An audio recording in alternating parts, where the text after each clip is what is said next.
So I had COVID back in early 2020. Actually, got it first when the pandemic was happening in New York, and I dealt with fatigue for almost a year. I was actually out of work, I think, for 4 to 5 months, if I recall correctly. And I remember getting dizzy, lightheaded, just trying to walk. I could barely walk more than like 10 minutes or so. I even went to a pulmonologist, cardiologist, because I thought I had heart damage or lung damage. And if you're a runner dealing with long COVID or post-exertional malaise, PME, you're not lazy, weak, or just out of shape, right? There's something else going on. Right, I'm Dr. Ray Peralta, physical therapist and running coach. In this video, I'm going to walk you through what PME is, that post-exertional malaise, and why the normal just push through it running advice, right? Just run more can backfire, and how to start rebuilding. So PME, right, stands for post-exertional malaise. It's not just normal tiredness after run. It's not just being out of shape, like, oh, you were just sick, you had COVID, and you just need to retrain your body. It's not that you're completely out of shape. It's a crash that happens right after physical, mental, emotional, or environmental stress. The crash can show up 24 or 48 hours later. And the goal is not to push harder, it's to stop triggering the crashes. See, the problem, runners are taught to push through discomfort, right? Oh, just have to keep running more, man. You got to run more miles, especially if you're a marathoner, right? But that mindset can work. That works for normal training fatigue. It doesn't work when you're dealing with PME because you get this excessive fatigue after like a long run, then you're out for a whole week, right? Pushing through can make the symptoms worse. Or even like a speed workout or a tempo run, if you push too much past your barrier, the capacity, you may run, feel okay, then crash the next day. And this creates this boom bust cycle: train, crash, rest, and repeat. And here's actually a graph here as specific for people with long haul COVID, with this post exertional malaise, right? You push through, right? Then you go for a long run, the symptoms increase, you feel worse and less energy than usual. You crash, maybe you're out for a 1 day, 2 days, or even a whole week. Like in my case, I would be out for a whole week after, going even for like an hour long run. And then you rest. Maybe you rest for a few days. Again, maybe rest a whole week or so. Symptoms decrease. You feel better. You start having more energy, and you push again. And then you're stuck in this vicious cycle. This is actually very similar to what happens with people with like persistent pain. Right? They have a good day. As certain running injuries, they overdo it, increase pain, rest and recover. So it's very similar in terms of the excessive fatigue some folks feel with the long haul COVID or some other post-viral syndromes. If you want more help on training smarter, join my running pain-free school community. I share free resources on running, strength, recovery, and injury prevention. The link is in the description. And you can start with the free resources and learn how to rebuild without constantly breaking down. So my personal story, after COVID, I couldn't train like my old self. Walking made me dizzy and lightheaded. I felt like I would just have to rest all day. I've like taken constant naps. I could even go to work actually in the first few months. Doctors couldn't really give me a clear answer. I had to stop forcing fitness and start pacing myself. It took almost a full year before I started feeling myself again. And what helped me rebuild, right? I used run walk intervals instead of jumping back into continuous normal running. I worked on my breathing. Actually, started being really mindful of when I was going on my easy runs or walks, kind of do nasal breathing. And I breathe in through my nose. And nasal breathing was really key in helping me with pacing. Because I noticed when I started breathing through my mouth, I was breathing a bit too intensely. I was going above my current capacity. That means I had to slow it down. So I had to go back to a relaxed nasal breathing. Or if I couldn't run at that intensity or pace, then I just started walking until I could regain my breath and then get back, pick up the run, as long as it's nasal breathing. Some people say conversational pace. I get it, but if you run alone, it's hard to be having a conversational pace when you're out alone. That's why I was a big fan of nasal breathing. I know it could be hard if you have allergies or whatnot, but for me, I found that nasal breathing was a big thing that helped. The other thing that also helped was also breathing outside of just nasal breathing during running or walks, but practicing some breathwork exercises while just at home. Diaphragmatic breathing, nostril breathing, alternate nostril breathing, blocking nostrils. Right? There's so many different techniques for breathing that was very beneficial for me. And then into meditation, I noticed that meditation also helped kind of calm down my body so I wasn't feeling as stressed.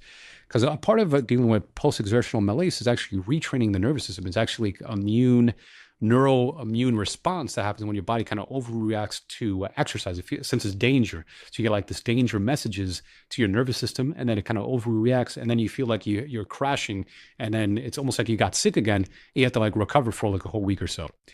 The other thing that helped was yoga and gentle movement. I do some gentle mobility a few minutes a day. I started for about 5 minutes, then I built up to 10 minutes, and now I'm up to like 20 to 30 minutes. Right, but at the very beginning, I'd only tolerate like 5 or 10 minutes, and I slowly started increasing my capacity for movement. I focused on calming and regulating my nervous system, which was a big benefit. And so, for anyone who's watching this who might be dealing with PME, right? So this is post-exertional malaise, right? Stop treating it like just normal fatigue. Normal fatigue usually improves with just regular rest, regular training. But PME can get worse from a dose that seems small. Like you think, oh, it's just a 45-minute tempo run, but it actually sets you off, made you crash, right? Your training load is not just mileage. Works, screens, screen time, stress, socializing, heat, and poor sleep all count. Especially poor sleep is a big thing. If you're not sleeping right, that could really also cause you to crash even harder. So for PME, your whole day energy load matters, right? Is how you manage your lifestyle. The load is not just from running, but also other stressors in your life, other activities that you're doing. Whether it's work, even just commuting, all these things matter. So, right. So use pacing before progression, right? Pace your activities. Let's say you have to pace yourself. If even daily life activities are hard, pace yourself to like, if you're doing chores, like only do one part of like your chores. Like let's say you had to clean the kitchen, only work on the sink, for example, and then do it piecemeal until you complete it. And then the same thing could apply for running. Before asking how far you should run, ask what can I recover from? If you know that you have a certain threshold or a limit, that at 45 minutes you crash, okay, maybe let's start with 30 minutes, right?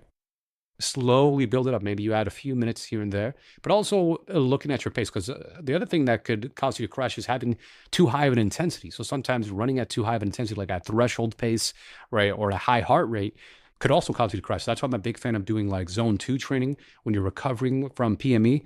Right? So zone 2 is a conversational pace, a pace where you could breathe easily. If you're not sure what your paces are, you could estimate it. You could use your heart rate, using your age. You use like formulas like 220 minus your age. Those are the formulas. Or you could do a time trial. Go for a 30-minute time trial to estimate your pace for a 30-minute time trial. Yes, you might crash because a time trial is intense, but at least you get the data. And then from there, you could work backwards, right? You'll get your threshold pace, your threshold heart rate from the time trial, and then you can work backwards and scale it back. So for your future workouts, okay, if let's say your threshold was 160 beats per minute, which is your heart rate, okay, and let's say you do 60% of that or 50% of that, whatever it may be, right? Whatever the exact math comes out to be, you'll then use that to gauge your heart rate. Or let's say you can use pace. Let's say your minutes per mile. Let's say your threshold minute per mile pace was like a 10-minute per mile, but then your easy pace is like let's call it a 13 or 14-minute per mile for easy pace, right? So now you go, okay, you'll stay in your easy pace, whether it's time or the pace minute per mile or your heart rate, and that way you're keeping in this easy zone, so you could train properly. You can still make progress. You can still make progress this way. Training easy 3 days a week, 2 days a week. Maybe you're biking or walking, doing some cross training to further boost up your aerobic fitness, but also in an easy zone. Again, monitoring your pace zones. You can also use effort scale too. You could use RPE scale, like 0 to 10. 10 out of 10 is like max effort. Red line sprints. Conversational easy pace is like 3 out of 10 effort, very easy, like a stroll in the park. So you could also use effort as well from RPE scale as well, if it's easier to use. But essentially, you want to break your activity into smaller chunks. And if you're getting back to running, maybe you start with run-walk intervals. Maybe you just run for a minute, and then you walk for 2 minutes or so forth. And as you get fitter, you start increasing the duration of the run interval and shortening the duration of the walk interval until the point where you're comfortably able to run continuously for 30 minutes. But pacing is not quitting. It's how you stop the crash cycle. And run-walk isn't cheating either. Sometimes people think run-walk method is a cop-out. It's not. You can actually do run-walk method, complete races. You could do a half marathon, a full marathon. Even ultra marathoners will use run-walk method. So you can use that any distance. It's not a cop-out. And run-walk method is a great way to start pacing yourself, and use it from the very beginning. Don't wait till your energy is about to crash. Use it at the start of your workout. Or if you're let's say you're doing like a 3-mile workout, use it at the very beginning so you can pace yourself throughout the whole thing. All right, and we talked about the heart rate pacing, using monitors, whether you use a chest strap monitor, which I find is helpful, but if that's uncomfortable, you could use a wristwatch. I know some people will argue that the wristwatch is not as accurate, but at least we'll still give you some information, some data. But also use how it feels too. Use the RPE scale in addition to the heart rate. Right, in the very beginning, the environment matters. So, right, if you're in an area that's very hilly, try to avoid hills in the beginning if that's going to cause you to crash. Maybe just stick to flat courses or, run on a treadmill, like minimal or 0% incline. Avoid really hot environments because that might cause you to crash as well. So maybe train in the early morning when it's cool, or training indoors where there's air conditioning, right? And also monitor the intensity. Again, don't, in the very beginning, I said just take easy. Do easy 3 times a week, right? Easy run walk or easy runs, right? Conversational pace. And then as you get fitter, then you can start increasing the intensity. Right, judge the session by how you feel 24 to 48 hours later, right? Let's say you went for a run today. Don't just judge it by how it felt today, but how it feels tomorrow, right? Give yourself at least a day gap or even 2 days gap in between, especially if you're really, brand new to reintroducing running back after like long haul, like a COVID or some other viral syndrome that causes you to have PME, the post-exertional malaise, right? You want to monitor how you feel. The goal is not just pace, the goal is recovery. And also keep a symptom diary, right? Track your sleep, your stress, your activity, your food, your hydration, and symptoms. Track your physical activity, your mental exertion, right? Whether you're using apps, right? Whether you're using Strava, whatever it may be, you want to track what you're doing. And dial in how you feel too. Add your symptoms, how you feel the following day. Track any bright lights, loud noise, heat, humidity, and even screen time. And look for delayed symptoms the next day or two later. You need data because PME triggers are not always obvious. Sometimes you think it's just the running alone, but sometimes it can actually be affected by just spending too much time in front of a screen or working at a computer, right? That can also affect as well, because actually a lot of people don't know this. Well, screens also expose you to blue light, and sometimes that can cause more cortisol spikes in the system, more stress response in the system. So even just working at a computer could be stressful and could be a trigger. So reduce environmental stress. Bright lights, loud noises, screen time, crowds, heat, and humidity can drain energy. During flare-ups, reduce unnecessary stimulation.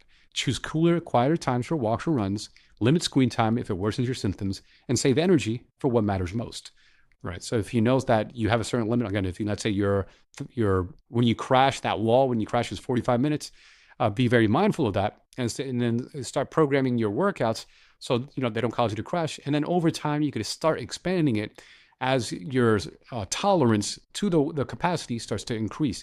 And that happens by calming down the nervous system and respecting your limits. And then slowly you start doing this graded exposure. You start building up your running endurance.